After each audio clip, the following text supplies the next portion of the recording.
और छत्तीसगढ़ के इंजीनियरिंग कॉलेजों में विद्यार्थियों को अब तक तकनीकी शिक्षा के साथ भारतीय संस्कृति और परंपरा की शिक्षा भी दी जाएगी। छत्तीसगढ़ सरकार ने इंजीनियरिंग शिक्षा को विस्तार देने के लिए एक बड़ा कदम उठाया और राज्य में पहली बार इंजीनियरिंग छात्रों के लिए श्रीमद् भगवद गीता के अलावा वैदिक गणित, खगोल शास्त्र, ज्योतिष शास्त्र और संविधान जैसे विषयों को पाठ्यक्रम में शामिल किया जा रहा है। और उच्च शिक्षा विभाग ने तकनीकी शिक्षा में राष्ट्रीय नीति NEP को लागू करने के लिए यह जो ठोस कदम है वो उठाया, जिसमें इंजीनियर को सिर्फ इंजीनियरिंग ही नहीं पढ़ाई जाएगी बल्कि एक जिम्मेदार नागरिक के रूप में भी तैयार किया जाएगा।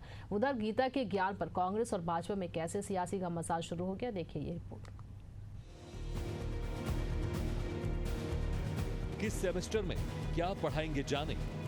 पहले सेमेस्टर में foundation course of ancient Indian knowledge system, दूसरे सेमेस्टर में Shrimad Bhagavad Gita manual of life and universe, तीसरे सेमेस्टर में Indian traditional knowledge science and practices, चतुर्थ सेमेस्टर में Indian culture and constitution of India.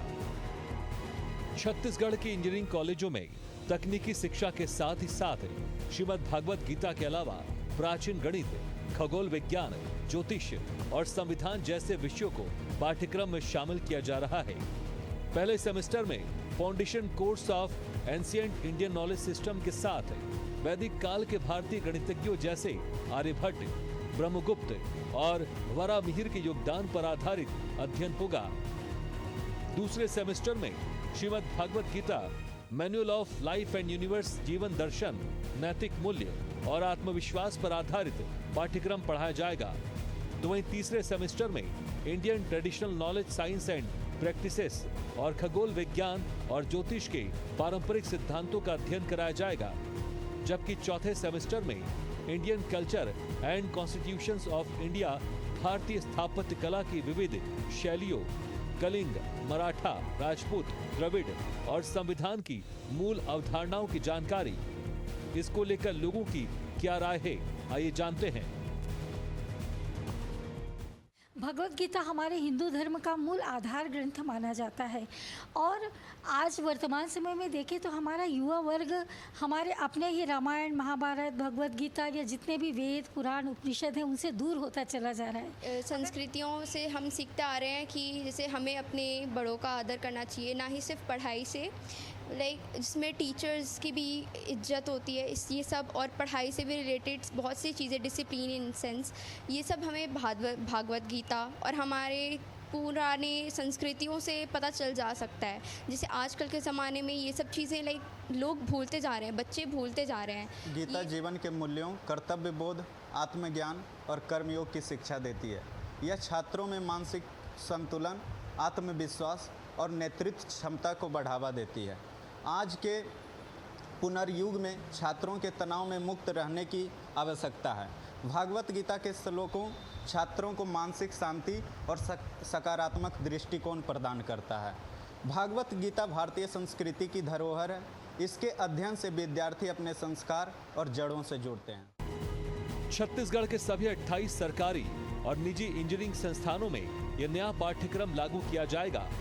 विशेषज्ञों का मानना है कि इस बदलाव से छात्रों की सोच केवल तकनीकी नहीं बल्कि सामाजिक, सांस्कृतिक और नैतिक दृष्टिकोण भी विकसित होगी। वहीं प्रदेश की इंजीनियरिंग कॉलेजों में भागवत गीता और भारतीय संस्कृत विषय पढ़ाए जाने पर राज्य में सियासत भी गर्मा गई है। कांग्रेस के नेताओं का कहना है कि यह पहले से हो रहा है, लेकिन बीजेपी सिर्फ श्रेय की राजनीति कर रही है। भाजपा सभी धर्म, संस्कृति का सम्मान करें, ऐसा भेदभाव ना करें। आज़ादी के बाद से अगर आप देखते हैं तो हमारे जो वेद है, पुराण है, उसकी भी शिक्षा और सांस्कृतिक शिक्षा लगातार दी जा रही थी बच्चों को। इससे व्यवहारिक ज्ञान मिलता है, इससे व्यवस्थाओं के बारे में जानकारी मिलता है और लगातार ये चीज़ें हो रही है। और इंजीनियरिंग के छात्रों को भी दिया जा रहा है तो भी कोई बड़ी बात नहीं है। लेकिन अगर भारतीय जनता पार्टी इसी में श्रेय की राजनीति करना चाहती या ये कहना चाहती कि पूर्व में भागवत गीता से संबंधित ज्ञान नहीं दिया जाता, तो ये भारतीय जनता पार्टी की ओछी राजनीति है। असल में भारतीय जनता पार्टी से जुड़े हुए लोग तो स्कूल गए नहीं लगता है, कॉलेज गए नहीं लगता है, या इंजीनियरिंग की पढ़ाई किए नहीं लगता है। अगर वो शिक्षा ग्रहण करते, आरएसएस की शाखा जाने के बजाय वो स्कूलों में जाते पढ़ाई करते तो उनको पता चलता कि हर पुस्तकों में आपको ये चीज़ मिलेगा, क्योंकि व्यवहारिक ज्ञान, सांस्कृतिक ज्ञान और जिम्मेदारियों का निर्वहन ये हमारे वेद पुराण से तो मिलता है। इस विषय को लेकर बीजेपी विधायक मोतीलाल साहू ने कहा कि धर्म और संस्कृति मिलाकर शिक्षा दी जाए तो विकास की गति दोगुनी होगी, लेकिन कांग्रेस को इससे तकलीफ नहीं होनी चाहिए। इंजीनियरिंग के सिलेबस में भगवत गीता शामिल करने को लेकर उन्होंने कहा कि शिक्षा नीति 2020 के तहत काम हो रहा है। कि पहले क्या पढ़ाया जाता था, क्या नहीं पढ़ाया जाता था, वो लोग भी जानते हैं, देश की पूरी जनता जानता है कि अब भारत विश्व गुरु बनने जा रहा है। उसको भी पूरी जनता देख रहे हैं, पूरी दुनिया आज भारत की ओर देख रहे हैं, आर्थिक प्रगति उन्नति को लेकर के और संस्कार संस्कृति को लेकर के। यहाँ की योग पूरी दुनिया में फैल चुका है और भारत की देन आज भारत को लोग मानने और पहचानने लग गए विश्व गुरु के रूप में। तो ये भारतीय जनता पार्टी की देन है, संस्कारित पार्टी है, राष्ट्रवाद की पार्टी है। जानकारों की माने तो इन विषयों को जोड़ने का अर्थ यह है कि इसमें श्रीमद् भगवत गीता का पाठ या कृष्णा के उपदेश के बारे में बताया जाएगा, बल्कि इसमें केवल ईश्वर, जीव और सांसारिक जीवन के अर्थ को बताया जाएगा। हर धर्म में ईश्वर को प्राप्त करने की बात बताई जाती है। विद्यार्थियों को जीवन के मूल और महत्व बताना ही नए शैक्षणिक सत्र 2025-26 का उद्देश्य है, जिसके लिए इन विषयों को जोड़ा गया है। छत्तीसगढ़ के इंजीनियरिंग कॉलेजों में अब छात्र केवल अच्छे इंजीनियर ही नहीं बल्कि बेहतर नागरिक भी बनेंगे। इसको लेकर छात्रों और शिक्षकों की क्या राय है, आइए जानते हैं। जो भागवत गीता में ऐसी बहुत सी चीज़ें हैं जो कि बच्चों को बहुत हेल्प करेंगे। सिर्फ टेक्नोलॉजीज़ और नई नई चीज़ों के बारे में भी उसमें पहले से ही बहुत कुछ लिखा गया है जो कि आगे चल के फ्यूचर में बहुत हेल्प करेंगे। तो मेरे ख्याल से ये बहुत सही डिसीजन है। ये हमारे हेल्प करेगा हमारे फ्यूचर के लिए। हमारे को प्रैक्टिकल लाइफ कैसे जीना है ये बताएगा। जैसे कृष्णा ने भागवत गीता में जितना भी श्लोकाज हैं वो हमारे को हेल्प करता है कि हमारा प्रैक्टिकल लाइफ कैसे जीना है।